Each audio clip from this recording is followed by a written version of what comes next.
Call to order the meeting of the Board of Managers of Minnehaha Creek Watershed District for April 11, 2019.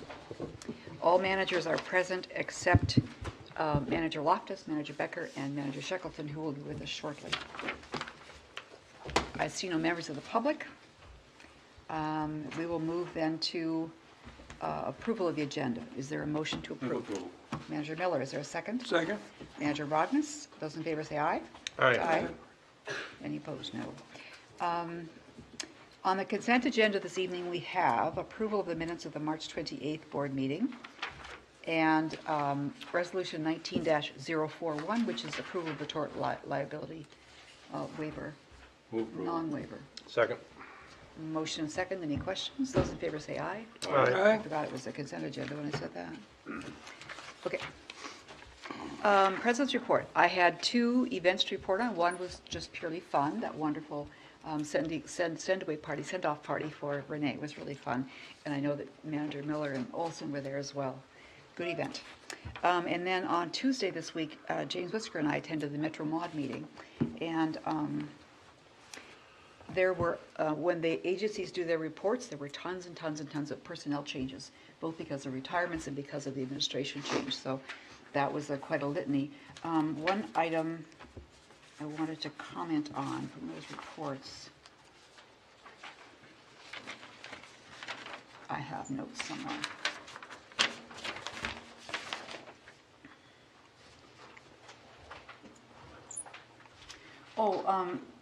The Met Council has grants for stormwater and redevelopment. Is that a new grant program? It is, Remember? Yeah. President White, yes. 500,000 you mentioned. Yep, and that's something we've had a conversation with them on regarding 325 Blake. Oh, cool, okay. Emily Javins was there to give a legislative update, and as we all know, a lot of those bills, you know why say where they are, because until it goes to conference committee, you don't know what you got. But there were a few that looked a little bit settled. There's a so-called developer bill, which would really take away powers from watershed districts. Hasn't had a hearing in either house. Doesn't look real viable. This Legislative Water Commission will be discussing over the summer this idea of creating one state water agency, so that's not going to happen this session. And the per diem, permission to increase the per diem is in the omnibus bill, and then of course others are just waiting. James may have more, but that's all I have. Manager Miller, would you give the report from Operations and Programs Committee? Yes, we had a preliminary discussion on budget preparation. I think they hold a record for, this holds a record for the earliest discussion for a subsequent year's budget, and laid out the format and the schedule, and looking forward to an early decision on next year's budget. And then we had the report on HR, on benefits, and how the executive director is developed his approach to his recommendation for the employee benefits for next year, health and the other benefits. And what else did we talk? Well, The financing? Short-term finance. yeah, when we had a preliminary discussion about future capital long-range finance program. Okay, thank you. Manager Shackleton. I just have one update, and that is that I have in good authority that there's at least a 50% chance that the Hennepin County Board will appoint new managers in 2 weeks. 50%? Jeez. Thank you. See you then.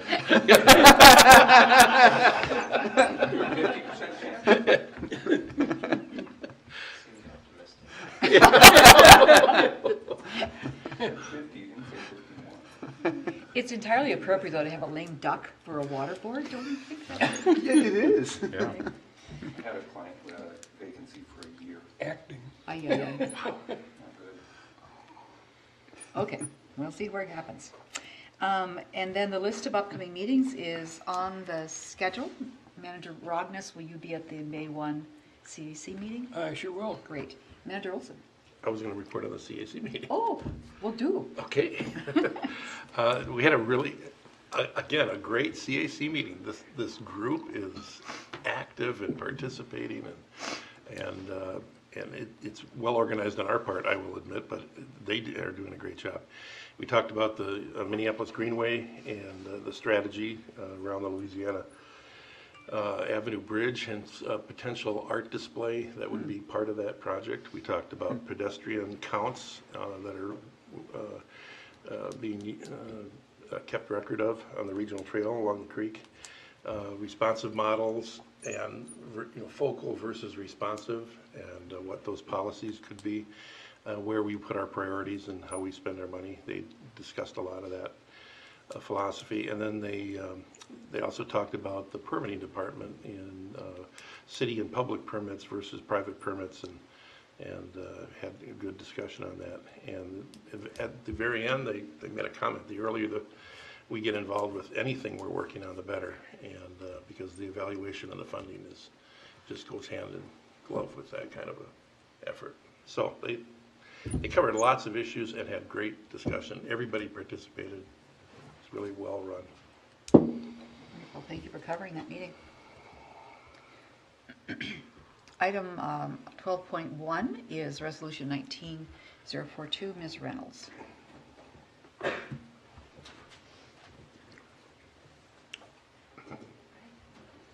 President White, managers, item 19-042 is the authorization to purchase some replacement computers. Last year I started, in 2018, started doing some replacements and looking at our computers that the staff is utilizing. Many of them, warranties, that I started with last year, warranties had expired back in 2016, and we haven't had really a standard replacement cycle going on.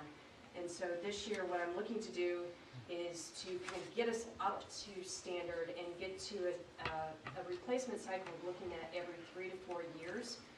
So with our computers, we're getting a 3-year warranty plan. So as the computers are coming off of warranty, we're looking to replace them and get new computers for the staff.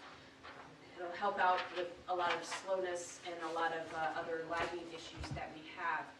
And the computers that we are looking to purchase, I know as we're going into this IT update and what do we want to do on the IT front, the systems that we are looking to purchase will accommodate anything that we would do with the IT update. So the systems are of a speed enough computing power to handle what it is that we would be doing and what our staff needs. And waiting longer for some staff members would not be good. We need to get some replacements in place. So what I'm looking at is right now is replacing 10 laptops and 2 desktops. It will be upgrading a couple of staff from currently that utilize desktops to a laptop to ease and assist them with the work that they're doing. Otherwise, for the most part, everybody is getting a same. So if you have a desktop, you're getting a desktop back. And so it is a total of 12 computers that I'm looking at doing. The resolution, I did make a pen change on it from what was in the original package. Originally, I was looking at upgrading 14, but I have dropped it to 12 computers that we are looking to do. In addition to the 12 computers, purchasing them under the state cooperative purchasing agreement for the $13,456, we would be looking, I'm tying in here the board's iPads. And I know several of them are getting old. They were all purchased on about the same time frame, and so looking to start doing those upgrades and getting new iPads for the board members as well, and getting those set up and then out to the board. So in addition to the 12 computers for staff, there's an authorization in here for 7 laptops to replace on the board managers. Is there a motion to adopt the resolution? Move approval. Manager Miller, is there a second? Second. Manager Rognus? Manager Olson? Is there a feature we are lacking that we need the new ones in terms of the iPads? It's not necessarily feature, it's just, I put in here for all 7 of them, if individual's laptop or iPad is still functioning fine, then we cannot replace that one, and then that will help spread some of the replacements out, so in future years, we don't have to do them all at the same time. But I do know I've heard some managers expressing that their iPads are, functionalities are failing and they're getting old, and so we need to do some replacements. Okay. So, Manager Shackleton? I think this makes, so, first time I saw this, I thought we had a replacement policy, because I remember drafting it years ago. And the only question I have is the resolution, this is, I'm reading on my iPad, says 14 for $13,000. For $13,456 for 14 computers. The number stays the same for 12?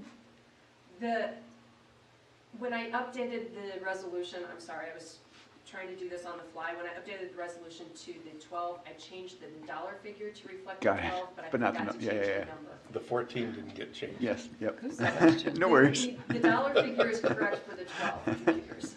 Sorry. I've been there. I was in an airport coming back from military duty. It was a little bit shaky. Any other questions for Ms. Reynolds? Those in favor say aye. Aye. Any opposed? Thank you. Thank you.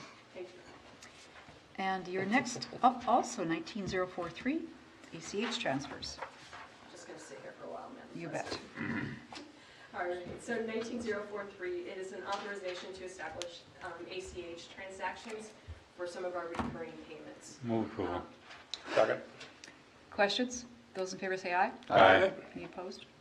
That was good. Resolution 19047.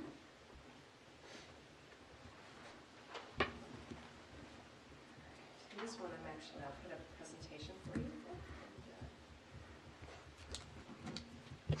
Go into this a little bit more. So the IT consultant, so we're on our IT upgrade, and this is kind of the next step in our process. And so tonight, we are going to be asking for the board's selection and authorization to negotiate a contract with the IT consultant. So kind of go back over it.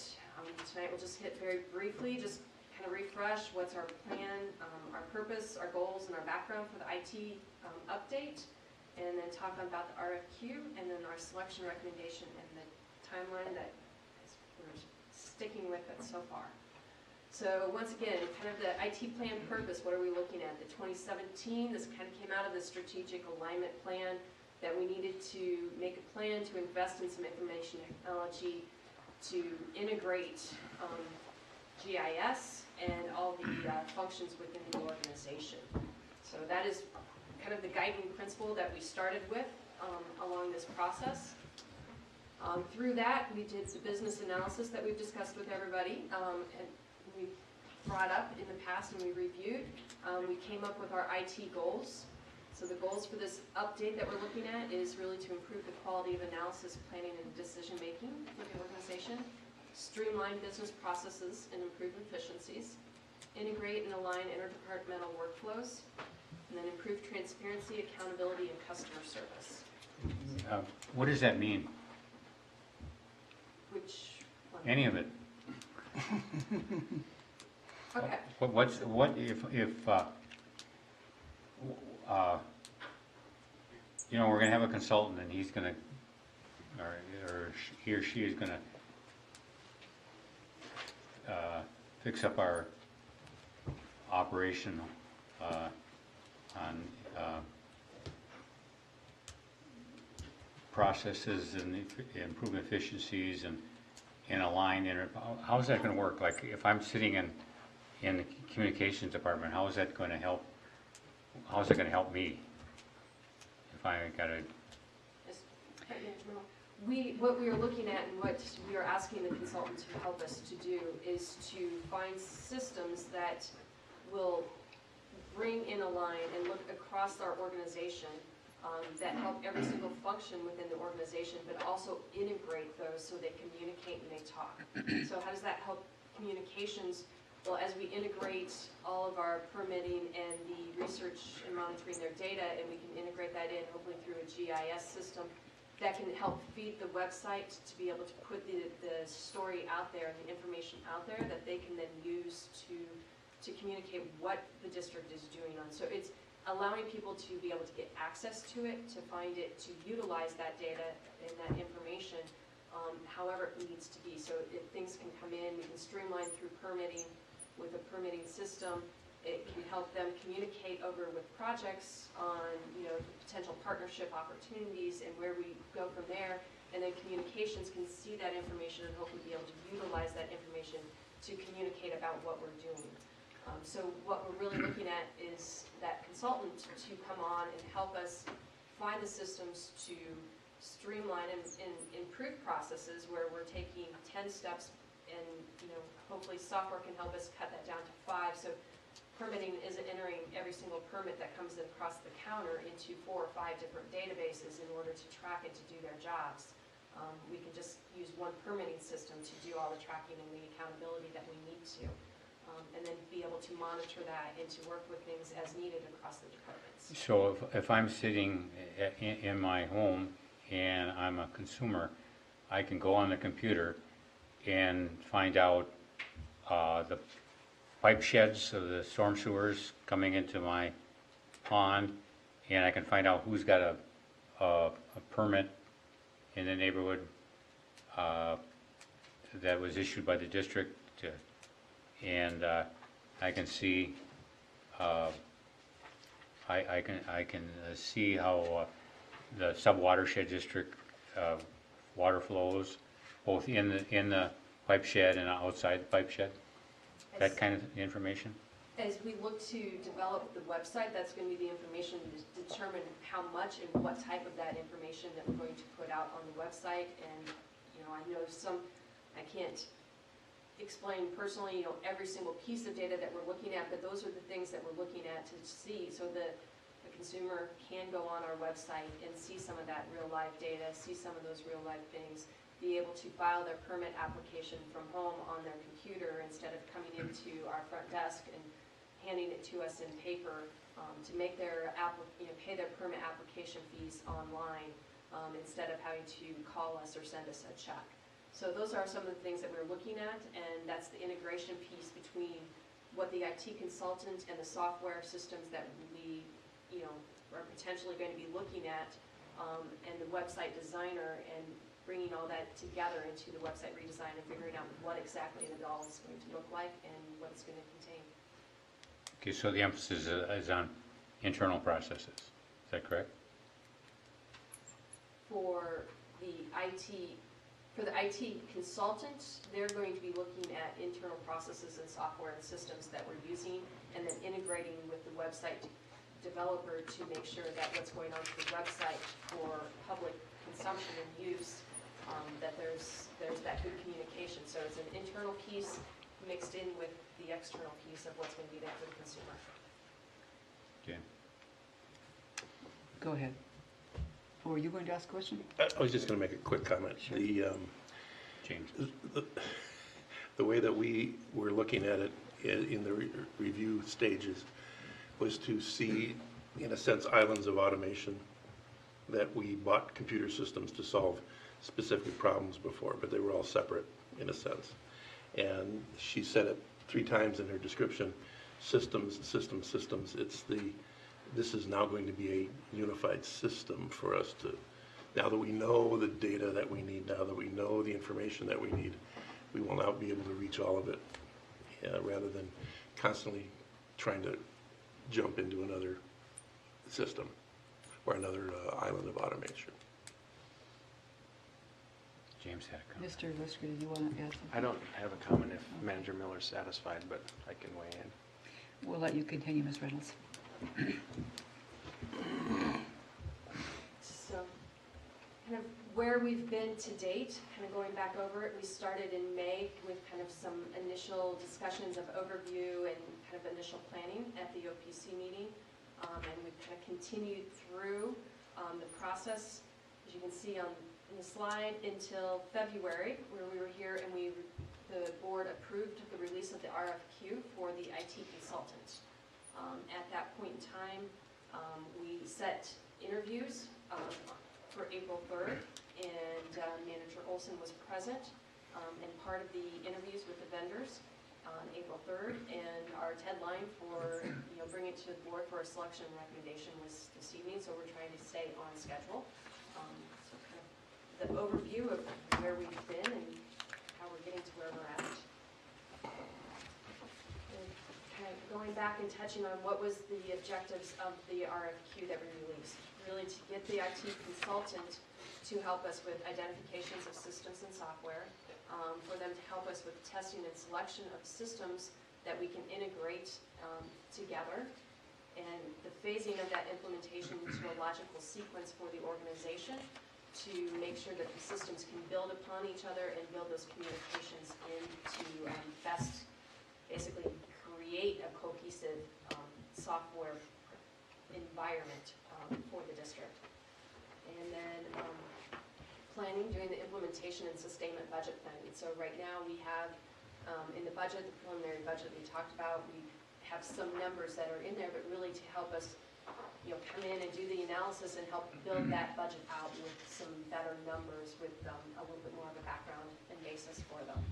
And then also to help us with some user and staff training in building those processes that's going to take a system here and a system, a permitting system and the GIS system, and making those integrate and communicate and talk, and helping us build those processes and make sure that everybody knows how to do that and to fully utilize what we implement.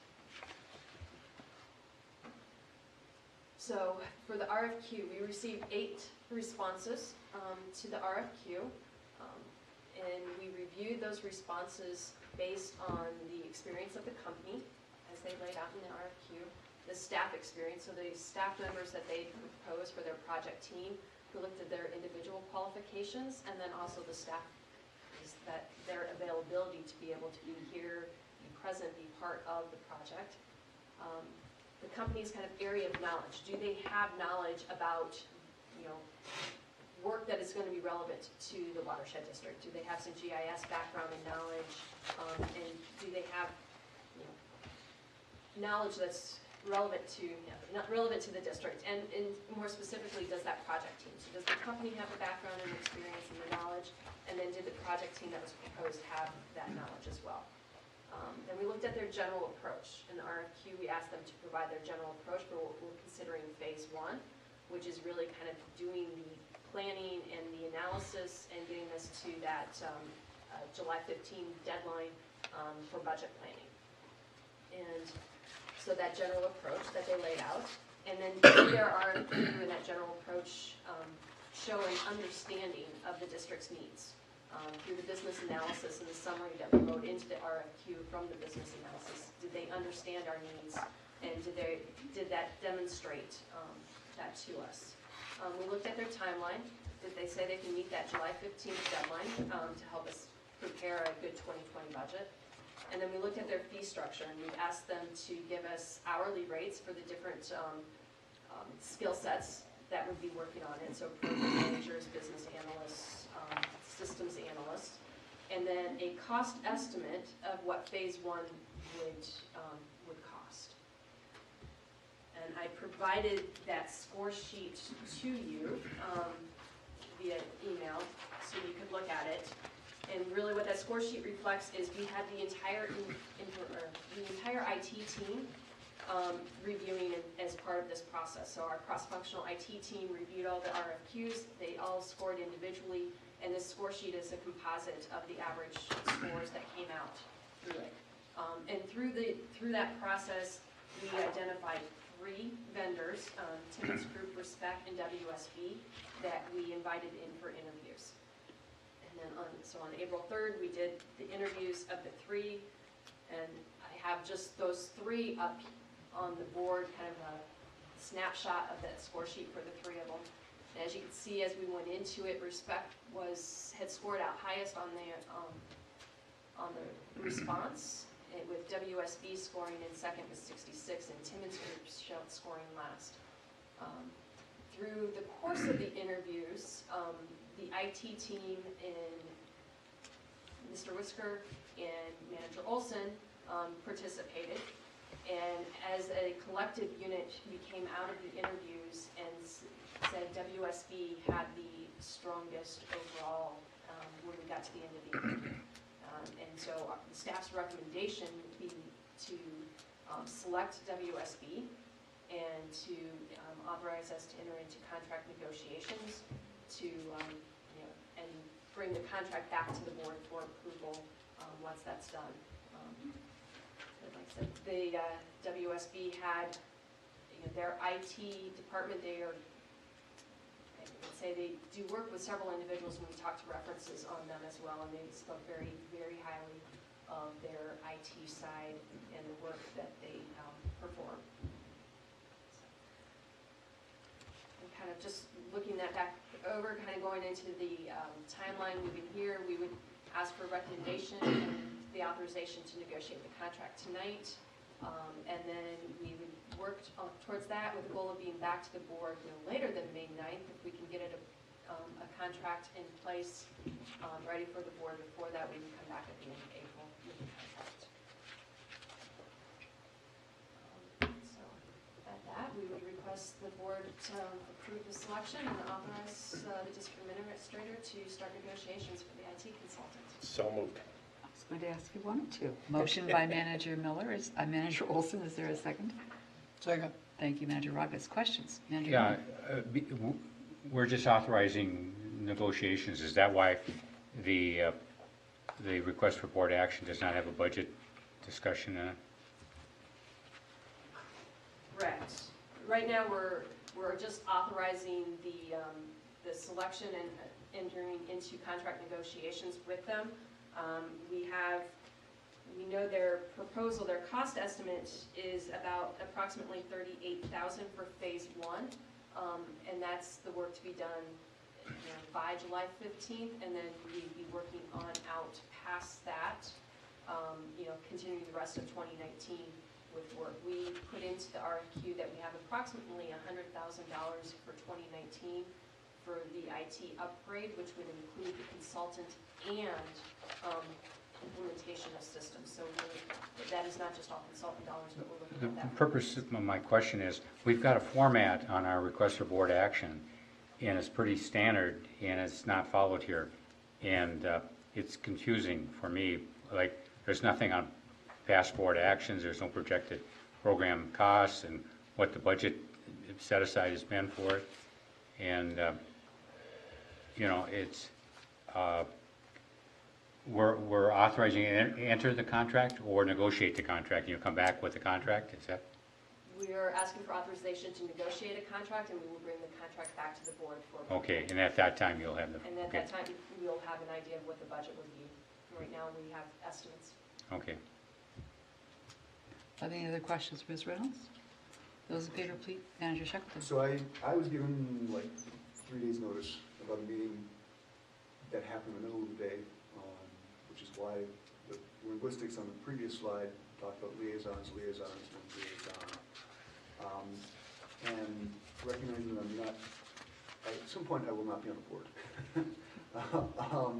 And the last meeting I attended, I was assigned to be a board liaison with Manager Olson.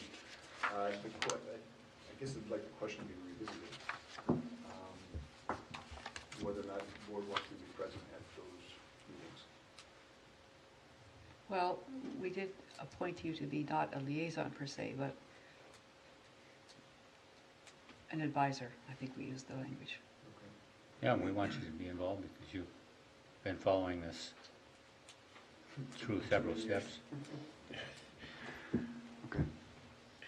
You have the best list of what to avoid Okay. of anybody in those meetings. Okay. Sounds good. Anything else? Those in favor say aye. Aye. Any opposed? Thank you. Madam Chair, Mr. McVosh. Oh, I'm doing a bad job with names tonight. the data that Ms. Reynolds has provided here and on the background and the scoring should remain in private possession. That's not public data until the contract is finalized. Thank you. Thank you.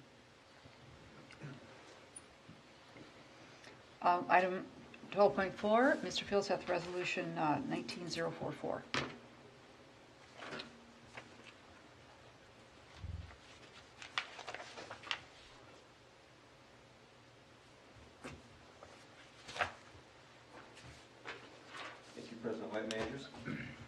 Here tonight to present on the 2019 AS Water Special Cost Share Partnerships, which we've been ramping down over the past few years. I'll give you a review of the program history, discuss the AS program realignment that we're working through, review the 2019 proposed cost share partnerships, and discuss next steps. So back in 2012, the district, recognizing the ecological threat AS can provide, given the lack of a statewide framework and limited resources for AS, the district jumped in, provided local leadership by establishing an AS prevention and management program. That program focused on research around AS prevention and management, conducting early detection, rapidly responding to new infestations, providing education and outreach, and providing the funding support to our partners to operate their inspection programs at the boat launches. So several different approaches were evaluated during the time frame. A watershed-wide approach was not seen to be cost-effective nor sustainable, just given the large number of public accesses, the lakes in the district streams, and the countless vectors they had spread. So a more lake-by-lake approach was taken, where we provided funding support to our partners who were operating inspection programs at their respective boat launches. The district helped support these programs while the partners built capacity to operate the program long-term. So statewide resources have also evolved since then.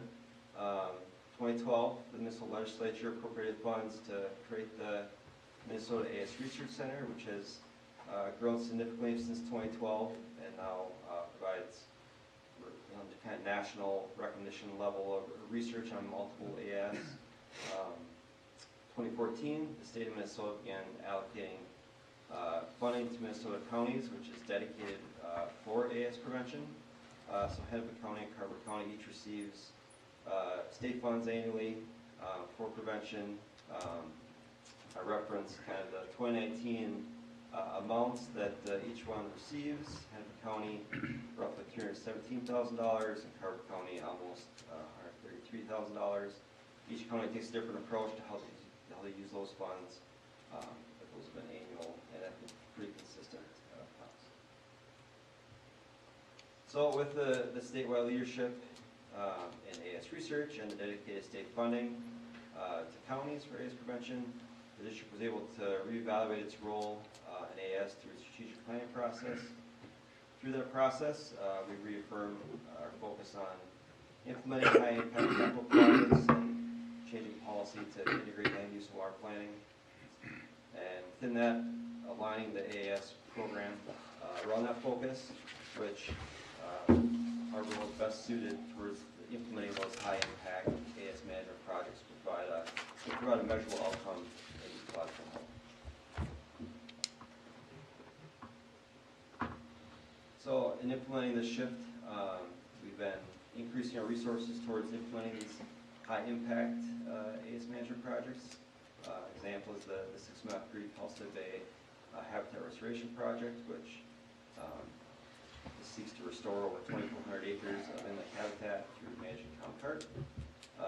Continue to promote AS research with our partners at the AS Research Center and the USGS, while taking a less active role in leading that research. And we've had gradual reductions in our funds to support our partners in special programs.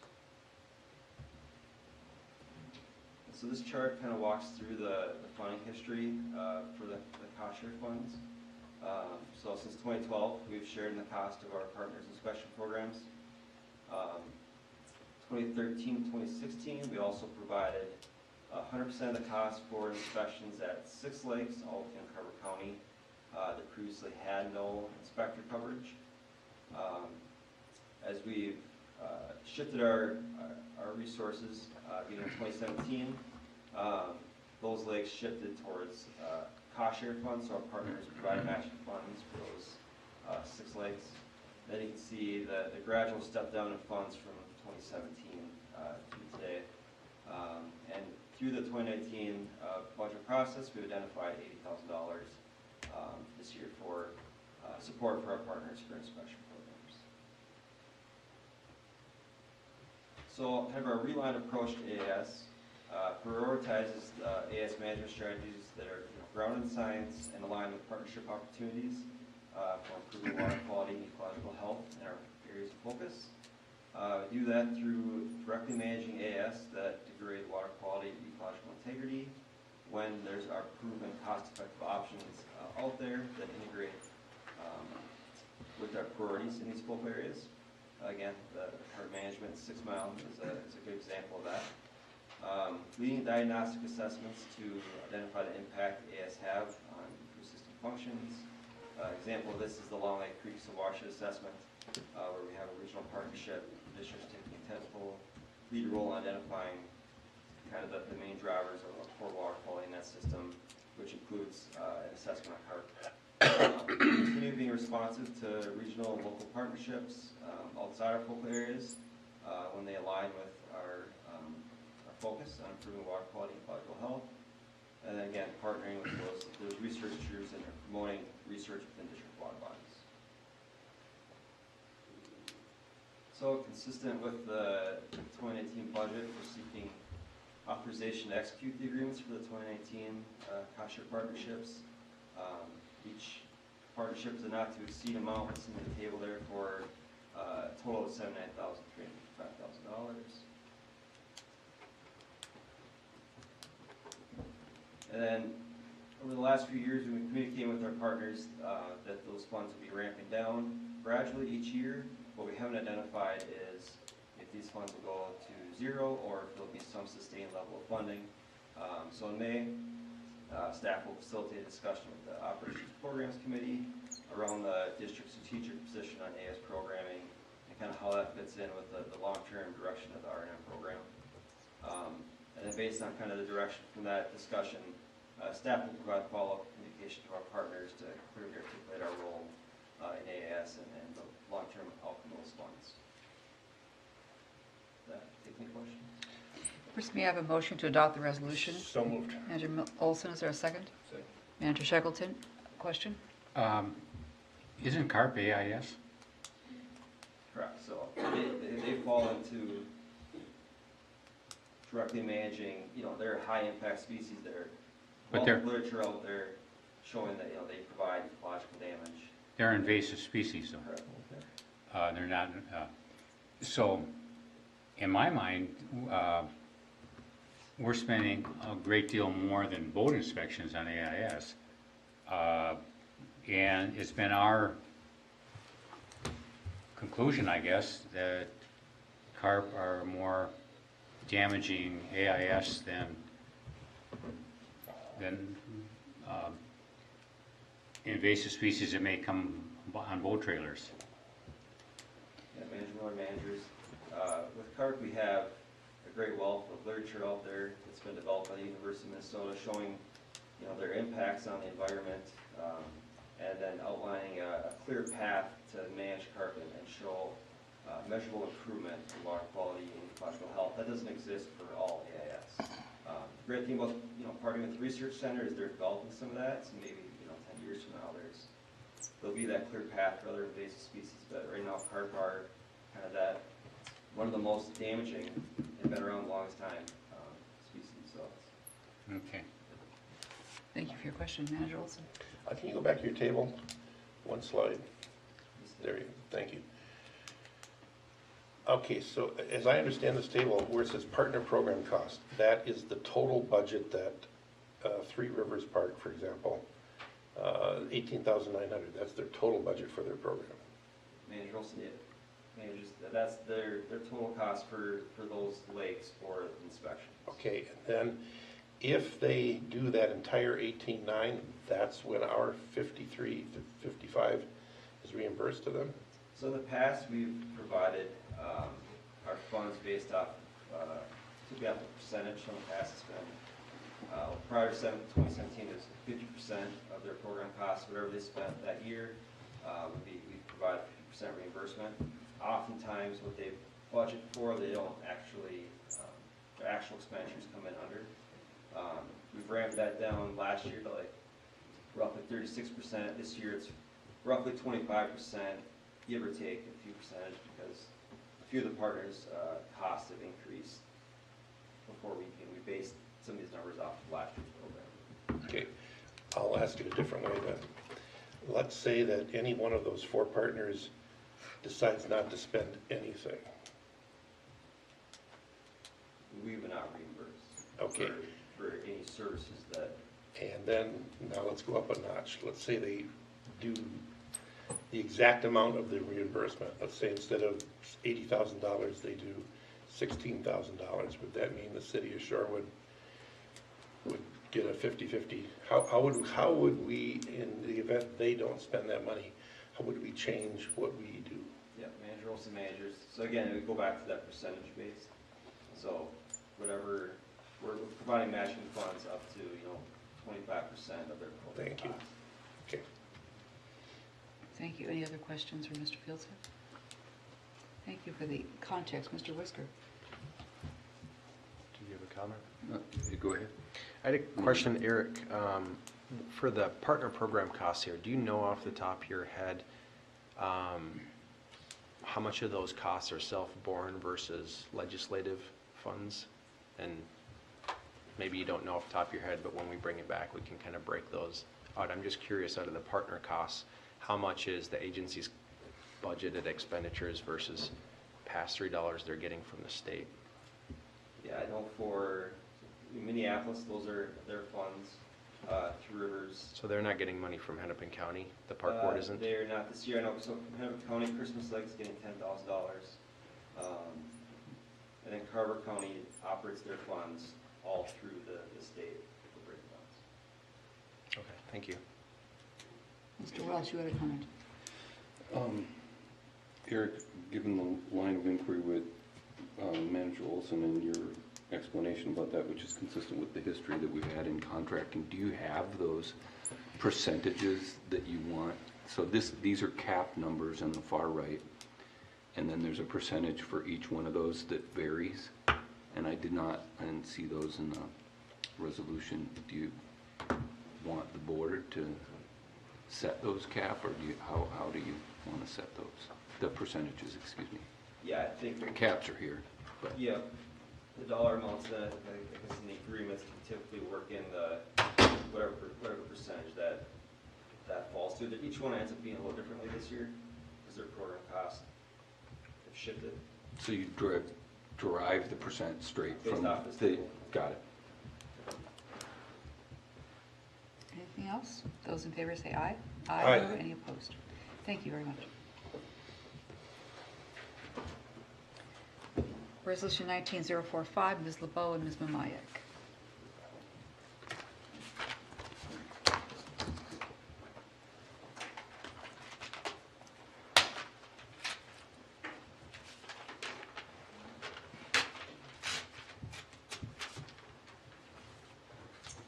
President White, managers, me and Kim are here today to request authorization to participate in the Adopt a Drain and Clean Water MN programs tonight. So we have a short presentation. I'm going to cover just brief background of context and costs, a brief overview of the 2 programs, Clean Water MN and Adopt a Drain, their deliverables and their outcomes, the alignment with the strategic direction, benefits to the watershed district, and then ending with the request. So the background, the context, these 2 programs are under the auspices of Metro Watershed Partners. This is a coalition of 70 government agencies and nonprofits, and also private organizations dedicated to water quality education. So it's a public-private consortium, if you will, that meets monthly for information sharing, for collaboration and coordination. Many of these organizations are partner organizations of the Watershed District, and it also offers professional development. And Watershed Partners also provides outreach programs, Clean Water MN and Adopt a Drain. The costs of this membership are based on total population for the cities that are part of the Metro Watershed Partners, so 7 cents per person based on their total population. Watershed districts, the costs are based on budget. So an annual budget over $5 million, which is where we fall, The range is anywhere from $6,000 to $20,000, so our request is on the lower end of that spectrum. And we are required actually to pay to be part of Metro Watershed Partners in order to participate in Adopt a Drain and Clean Water MN. So Clean Water MN is a program that inspires homeowners to protect lakes, streams, and wetlands from polluted stormwater runoff. And it does this by telling inspiring stories and providing content that we all can share. And this is a snapshot of their homepage, cleanwatermn.org. So the deliverables are shareable content. We have blogs that we produce every month that we distribute, social media posts based on those blogs, as well as professional photographs. And there's stories about people all over the metro doing clean water work. And it can be anything from cisterns to planting pollinators, planting rain gardens, and so forth. There's also a community cleanup kit, which is basically a tangible toolkit that we can provide homeowners and residents if they want to do a cleanup in their neighborhood. So it's like a how-to guide. The outcomes of Clean Water MN, increased impact with consistent messaging across all organizations. So our missions are the same as far as runoff is concerned. So we want to be consistent in that messaging and providing that to all of our followers of our social media channels, our e-newsletters, our websites. These blogs augment existing outreach, saving staff time and actually adding more content. So you've seen these in our Splash e-newsletters. We include these every month, and they're on our website and social media. Very professional quality photos and content written professionally, and photographs are, people really resonate with viewers of our content. People like to look at what other people are doing. Tangible tips for residents as well is another outcome of Clean Water MN. And so that's very helpful because we often get calls from people, I want to do a cleanup, what can you do to help us? And we're able to provide that toolkit for them so that they know what to do.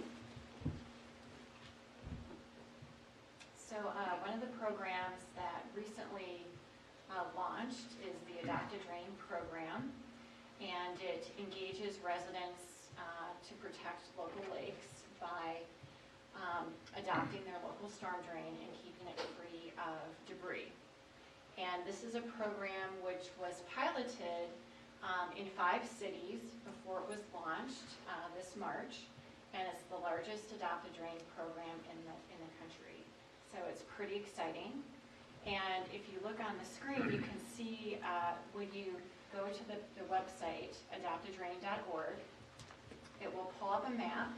You can put in your home address, and then it will show you which storm drains are available for adoption. So the blue drains right now are unadopted, and the yellow drains have been adopted. So I did this in front of my house, and you get to name your storm drain. So mine is called Stormy, and I cleaned her last fall, and I got 3 wheelbarrows full of leaves just from one cleaning. So that's the kind of stewardship this program fosters among community residents. And what's great about the website is you get to see other people in your neighborhood have adopted storm drains on your block or in your city. So it gives that sense of community and momentum. And we have 67,000 storm drains here in the Watershed District. So in terms of the deliverables of the Adopt a Drain program, it provides really good data on the amount of pollutants that have been removed. So people will report periodically throughout the year how much they collected, and that number's tallied. And then it provides cities, watershed districts, and other entities who are part of this program access to lists of people who are interested in water issues so that we can continue to connect with them. And then we have customizable communication and engagement tools. So this flyer you see is one example of that. And they also have a community cleanup toolkit that they put together as well. It's inaccurate. What was? The Adopt is showing where the sewers are. At least at my address. Oh, well, they got their data from the mosquito control districts, Oh. and they found that they're also working with cities to kind of reconcile that where there might be some. So I should some call the areas. mosquito control district for the right. Well, you can let us know, we'll share that information with Hamlin, who's kind of coordinating this whole thing, so. Okay, thank you. Sure. And so we get this information by participating in the program. And so some of the outcomes is, there's improved water quality because you have people who are taking responsibility for removing leaves and dirt and trash from their storm drain. And it's really engaging people to take action within their community and responsibility for their local water. So how this kind of aligns with the district's strategic direction. It allows us to provide stormwater education to all of the residents of the district. So everyone who lives in the district right now can adopt their storm drain. They can get on this website and take that action. And then it also allows us to use it as a tool in our focal geographies so that we can be engaging people around more targeted activities if we want to do that. So the benefits to the Minnehaha Creek Watershed District of being involved in these outreach programs, shareable content and outreach tools that staff can use in both focal geographies as well as district-wide. We have a list of residents who are interested in clean water issues. They've adopted their storm drains, so we can target them in our outreach. We're going to get data on just how much pollution is kept out of local lakes and streams each year by this program. And then just the overall membership and watershed partners, providing that networking, that educational and staff development opportunity, as well as the ongoing coordination and collaboration with district partner organizations. So the request is a $6,000 authorization for membership in Metro Watershed Partners, as well as allowing us to participate in both of these programs, Clean Water MN and Adoptive Drain. Be happy to answer any questions. I'd like to move adoption of Resolution 19045 myself. I think I'm going to do this. Is there a second? Second. Manager Shackleton? Are there questions? Manager Shackleton? So, I like the idea of being part of a larger effort that is focused on urban waters. I like the idea of collecting information from volunteers who really want to be engaged. I also like the idea of diverting stormwater from taking sediment and leaves going straight into storm drains. And I know that there are green infrastructure tactics to achieve that, and it extends way beyond the scope of this. But since this may be my last meeting, I thought I might just raise the point of there could be a value of thinking about green infrastructure as a way to get at a lot of the benefits that are being derived, like the phosphorus benefits that are being derived through this, which, like I said, extends way beyond the scope of this, and I support this. And I view this as a public engagement effort, not necessarily a cleaner resource effort. So I don't know what the appetite is, and that's not necessarily a discussion for now, but. Thank you. You have been... Is that your leaving contributions? Oh, I like this idea. Okay.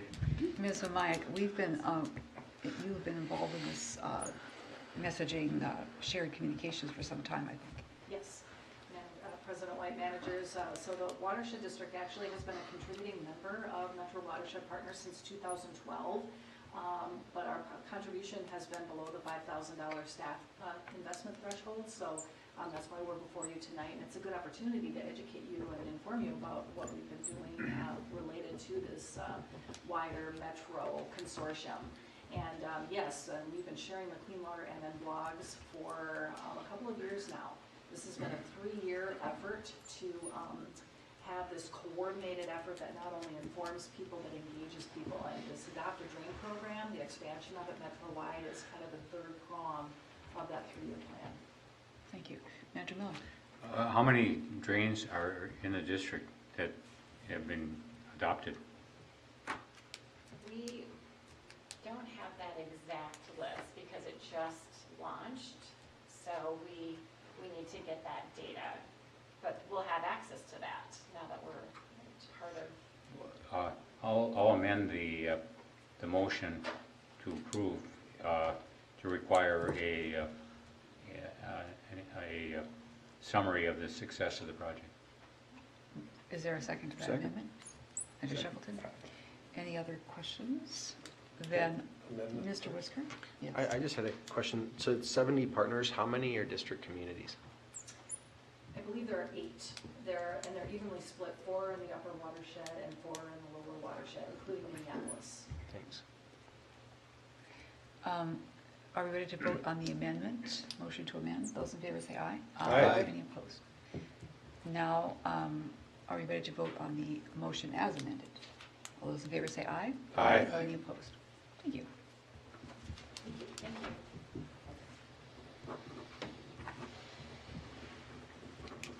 Moving to item 12.6, we have resolution 19046. Ms. Christopher.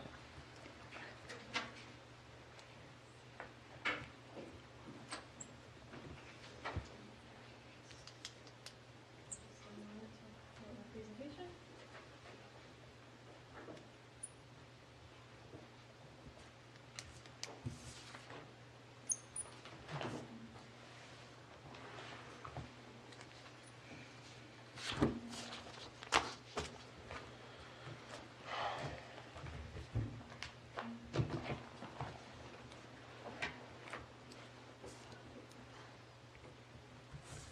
You're just doing this to get a bigger budget in IT. It's an affirming behavior. Is that a motion? All right, thank you, Chair White, managers. Tonight staff's requesting approval of the Spring Park Local Water Management Plan. You've obviously seen quite a few of these by now from Renee, so I'll keep it to a relatively brief presentation and follow a similar format to what she's been using. So Spring Park, as you know, is part of the Lake Minnetonka subwatershed. Fairly small, about 0.4 square miles, draining to West Arm, Harrison Bay, and then to Spring Park Bay to the south. West Arm is one of our impaired waters, and the City of Spring Park has about a 40-pound load reduction required of them under that CMDL. And in our plan, kind of our overall strategy for the Lake Minnetonka subwatershed, well, some of the major issues identified in our plan are excess nutrients with the number of impaired bays, particularly around the kind of the western and northern perimeter that are shown here in the brownish color. Also some localized flooding issues, as well as altered shorelines. And some of the major management strategies that we identify for this subwatershed are addressing those impaired bays through upstream restoration, with our work in 6 Mile Creek, Western Bay, and Peter Creek. And then within the lake itself, obviously resource protection through regulation, promoting shoreline best practices through education and through our permitting program, and then finally kind of the opportunity-based stormwater projects as those arise through our responsive model. So some of the implementation priorities identified by the city for this plan cycle are completing their own kind of hydrologic and hydraulic study and model to get a better understanding of how water works within their boundaries. Also developing a phosphorus reduction strategy, particularly to address that West Arm TMDL load reduction that's required. And they're also looking at evaluating the development of a stormwater utility fee to help support projects that might be identified through that study. They're also updating their ordinances to be more in line with district rules. And then finally, one of the other items they identified was acquiring easements over existing stormwater facilities so those can be better maintained. So as you know, one of the main focuses for this round of plan updates is the development of coordination plans. And a few of the things they've identified in theirs is an annual meeting to review CIPs, look at potential partnership opportunities. They'll also be sharing their annual MS4 report so we can track their activities under that program. They'll be notifying us of any changes to their CIPs or development of any land use plans, small area plans, things of that nature. And then finally, for regulatory coordination, they'll be coordinating with us on pre-permit application meetings, development review, and as well as kind of the inspection and compliance side of things. They currently do not have any sole regulatory authority for district rules or lack of authority, and they're not proposing to acquire that with this plan update. So staff has verified that the plan meets all the requirements in statute and rule as well as in the district's plan and is recommending approval. Move approval. Motion to, is there a second? Second. Manager Shackleton, questions for Ms. Christopher? Just a point of information, they use the engineering firm as their city engineer. That, would you be working with them primarily or with city staff? For the plan or moving forward? For future coordination. Sure. So I know that we've been working mainly with their consultant through the development of the plan, but generally moving forward with annual meetings and whatnot, we want staff there as well. They often bring the city engineer, but we usually try to get an administrator or. Okay. Manager Olson? These water plans are very sensitive in this part of in this area because Spring Park, in fact, is that Spring Park is completely surrounded by Lake Minnetonka.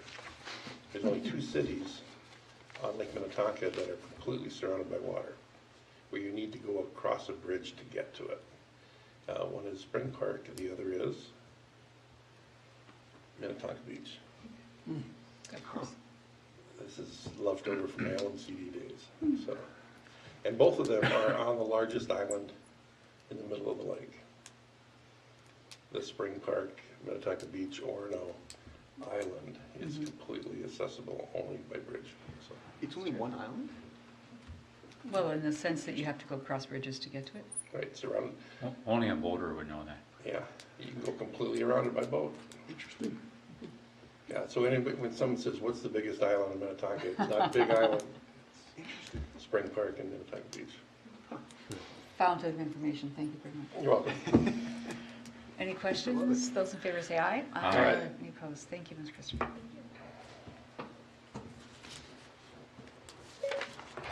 We'll move to the administrator's report.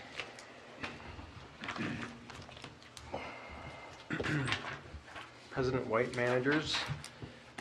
Start out like we usually do this time of year with water level update. I guess the main report is that we made it through what we thought would be the first and only melt with no flooding. We had, coming out of the winter, dealt with the ice jams that were reported up and down Minnehaha Creek, coordinating heavily with public works staff from Edina, Minneapolis, and creek communities a little bit further up. As you know, we took proactive steps to aerate Grays Bay Dam so that we could open it as early as possible. And really the strategy this year with so much frost in the ground, so much soil moisture, and such a large snowpack was to allow the grid to drain, aerate the dam so we could open it as quickly as possible, and then allow Lake Minnetonka to draw down without flooding the communities downstream in preparation to accept all of the water that's coming from the upper watershed, Painter Creek, 6 Mile, Long Lake, etc. And so that water is now starting to hit the lake, and as you've heard from previous water level reports, we're expecting the lake to rise and crest. And so with the recent snowfall event, we're paying particularly close attention to now what's going to happen with that melt and lake levels and creek flow. And you've seen the communications that staff's been pushing to communities. And so I'll give you a couple updates, but then what you should look for is another email update that's going to be pushed out tomorrow summarizing how much precip that we actually got, which came largely in the form of snow, where that fell, and what can be expected for water levels as that begins to melt off. The good news is we did get less than was expected, so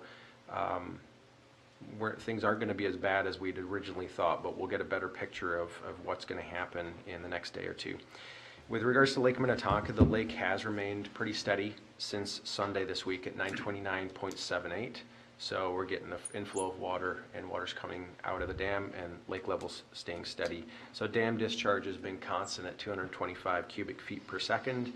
And as you know, the thing that we're really looking at with the snow melt is doing everything that we can to try and balance keeping the lake below the emergency spillway, which is at 930. So we're at 929.78.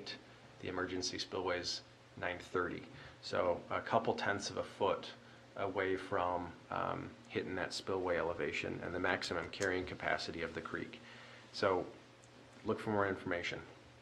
Down at Hiawatha Avenue, which is where we have the USGS gauge downstream, while we're discharging 300 CFS, 225 CFS out of the dam, we're at 300 down at Hiawatha, so that other 75 is coming from the grid, and we'll see what happens again with the snow melt. Lake Nokomis, the lake level's at 816.04, and as you know, the OHW for Nokomis is 815.4, so we're about a foot above, or 0.6 of a foot above ordinary high water, which isn't terrible. And the district and the park board are looking at feasibility of removing the stop logs for the outflow for the weir to allow the lake to drain into the creek after the snowmelt comes through and the creek level gets more stable. And then the other one that we keep an eye on, because it comes from the north from Plymouth and ends up feeding into the creek eventually, is Mooney Lake. The lake level up there is approaching 990 feet, which does meet the threshold for pumping. And so staff is talking to both the city of Plymouth and Wayzata to see if the conditions at the lake, while it meets pumping thresholds, if the conditions downstream can handle it. So there's a conversation happening there. So there's your water level update, and you can expect to see more from staff in the next day. There's a prescribed burn out at the 6 Mile Marsh Prairie this last Tuesday, and that was very successful. That was one of the veg management tools being applied to that site as part of the grant funding that we got from Great River Greening and some of the veg management research they're doing out there, and it's just one of our standard practices for managing the prairie. Downstream, in terms of project maintenance, land management, we mentioned this in committee, but we had an ash tree come down in a windstorm by the Excelsior Townhomes, took out a couple sections of railing, didn't appear to damage the deck of our boardwalk.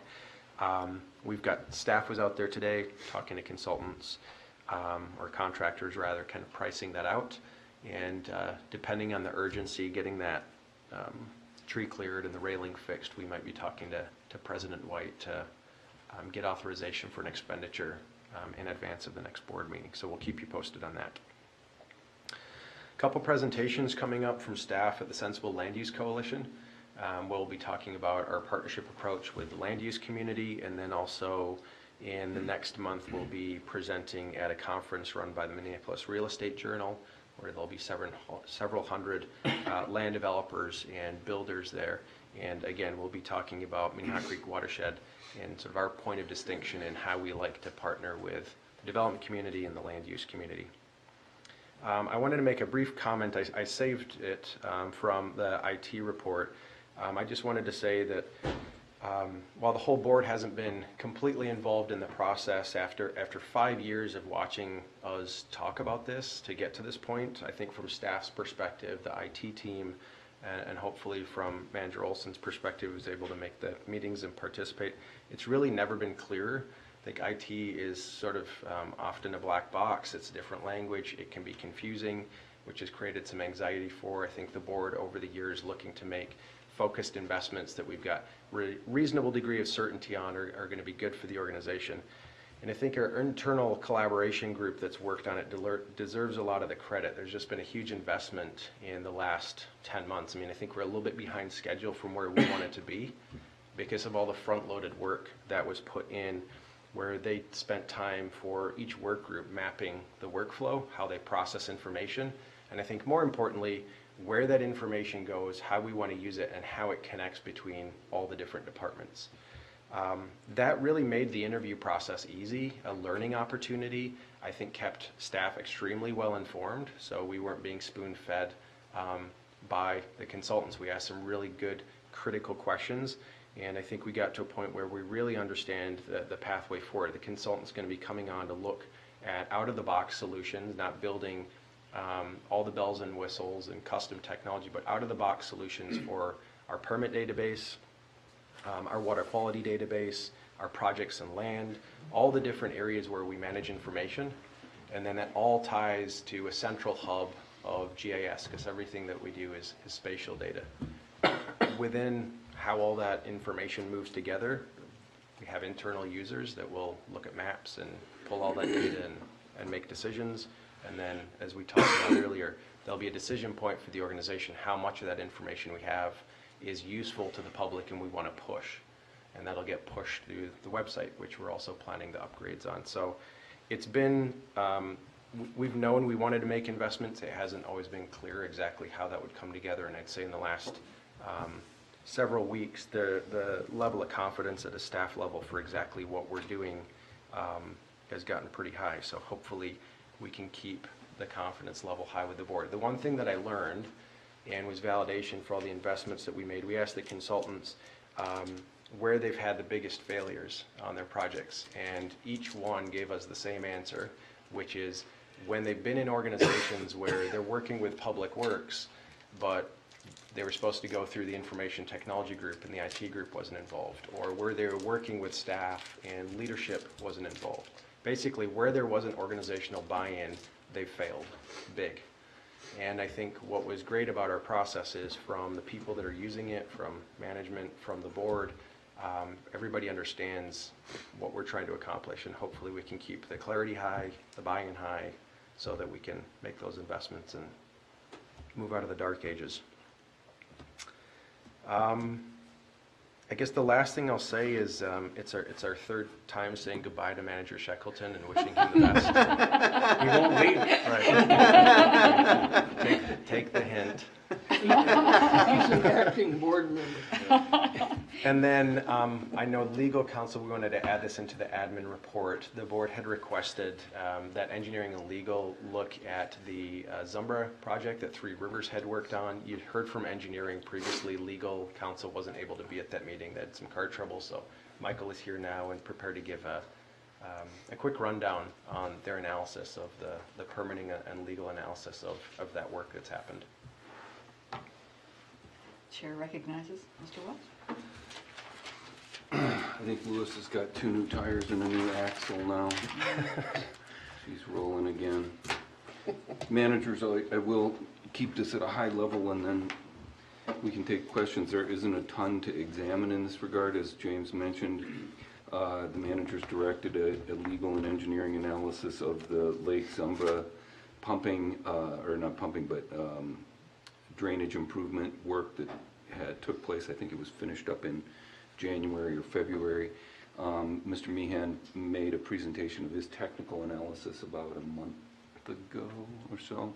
So I'm going to just pop through the regulatory analysis that we did and hit each of the regulatory bodies that looked at this project and looked at this work. Minnehaha Creek received an application for the dredging in 2 sections of channels 1 and channel 2 between Zumbra and a little arm of Zumbra that's called Sunny Lake, and Auburn Lake is the downstream water body. Working with staff here, we were not able to find a record to review of analysis of the district rules against the work, or analysis of the work against the rules. But I have to say a little bit of an editorial that I don't know how helpful that would have been, even if it existed, because under the dredging rule, there is no hydraulic analysis that's required. It's all about just removing existing sediment, or sediment that's accumulated over a period of time, and restoring the existing or established level at the bottom of the drainage area. So I don't think that particular analysis would have been there. If there's future work that triggers the district's, say, floodplain rule or the water body crossings rule, there is a culvert in there that might at some point be a subject of some analysis. Then under the water body crossings rule, at least as it's on the books right now, there would be that hydraulic and down gradient flood risk analysis. So, no analysis to review, but it wouldn't have addressed some of the concerns that I think arose around that work anyway. The district did issue a permit. The permit was issued only for dredging of Channel 1.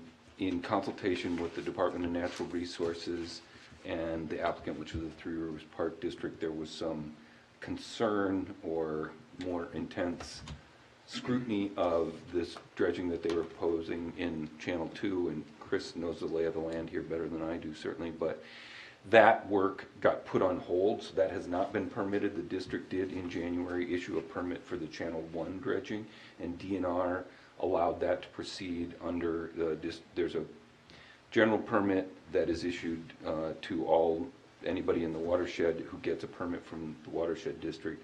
DNR did not feel that the Channel 2 dredging qualified under the general permit, and last time I talked to Tom, Mr. Dietrich, that was still in the works, and I don't know, Chris, if you know anything more about where that's at, but presumably they were still going to do that in the next couple months.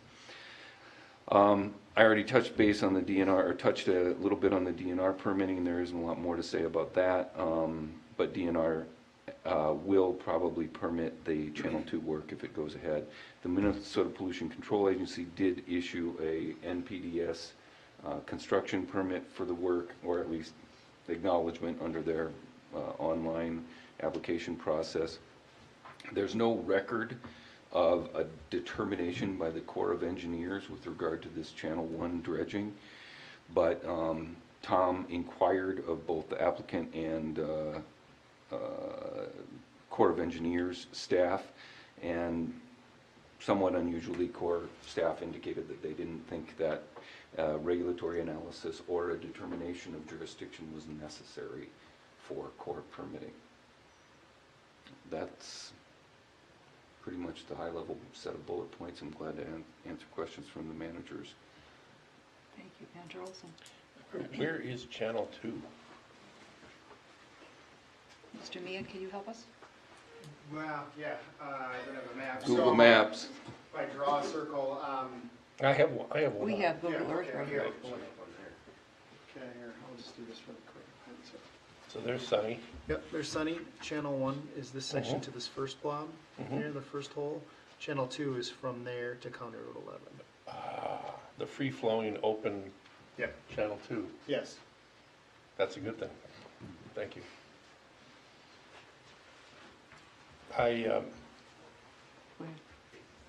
I'm going to pass this on to our executive director.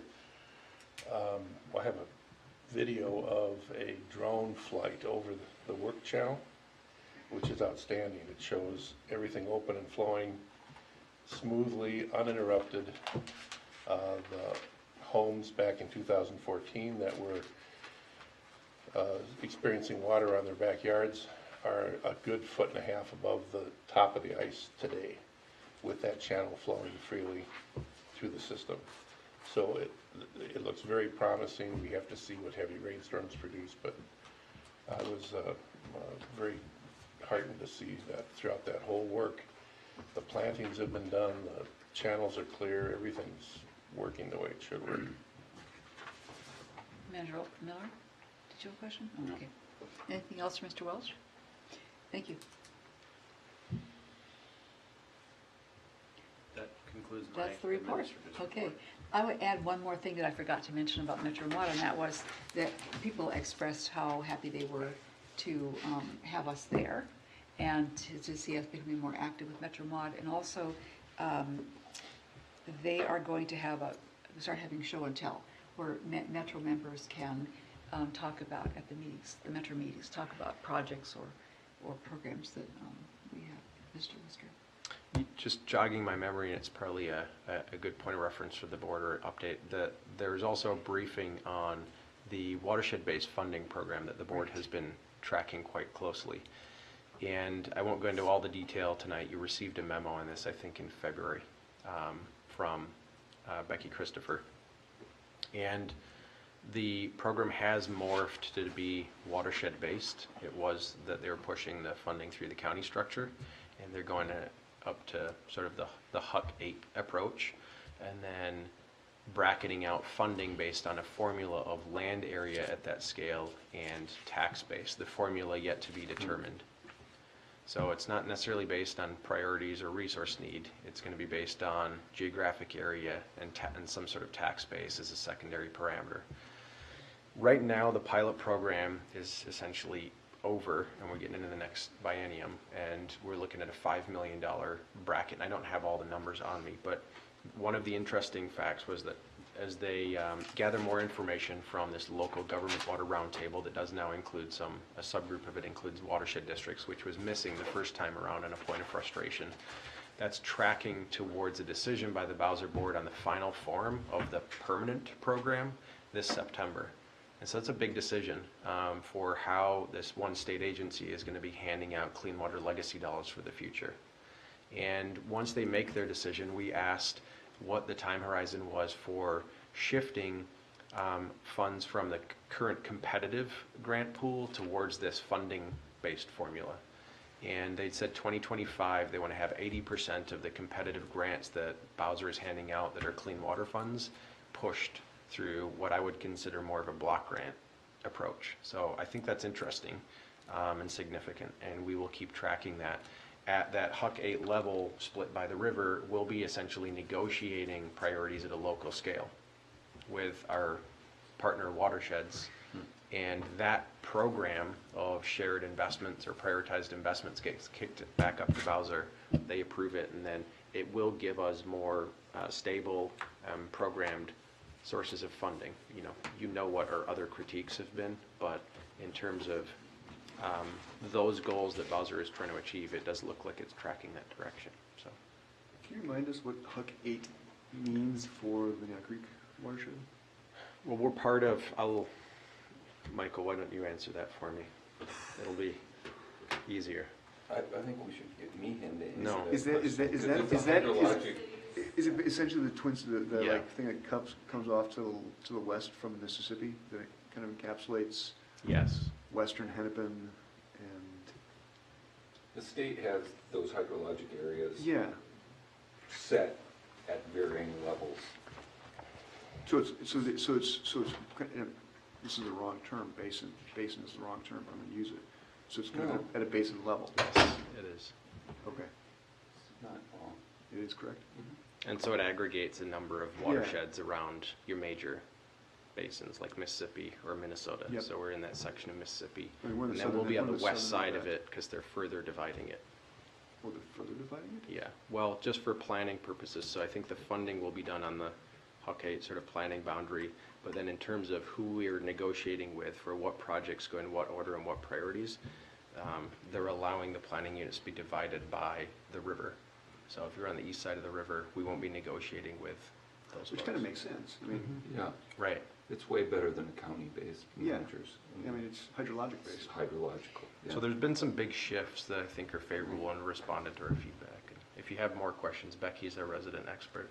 She dreams about Huck 8 in her sleep.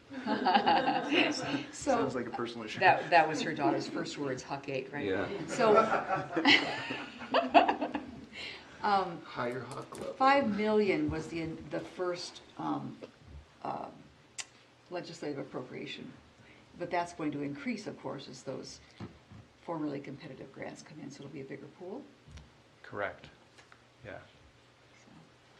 So, And so that's going to ramp up each year between now and then their sort of final target date is 2025, where they'll have 20% of the funds in competitive grants, and they'll have pulled 80% of it towards this more programmatic basis. Is the theory to push more money out into the rest of the state? Well, their goal is prioritize targeted, measurable, and more predictable, stable sources of funding. I mean, that's really the point. But this is a metro comparable to the One Watershed, One Plan that they were doing outstate, but it got more complicated and convoluted because we're under 103B, and it's the metro, so it's more complicated. Interesting. Managers, I think part of it as well is, and Becky being the resident expert, is the idea of moving away from the best grant writers getting the most water resource implementation money and moving it out to be hydrologically based on priority projects and technical. I get that, but we have really good grant writers, so. It's a win-win. Anything else? Thank you, we are adjourned.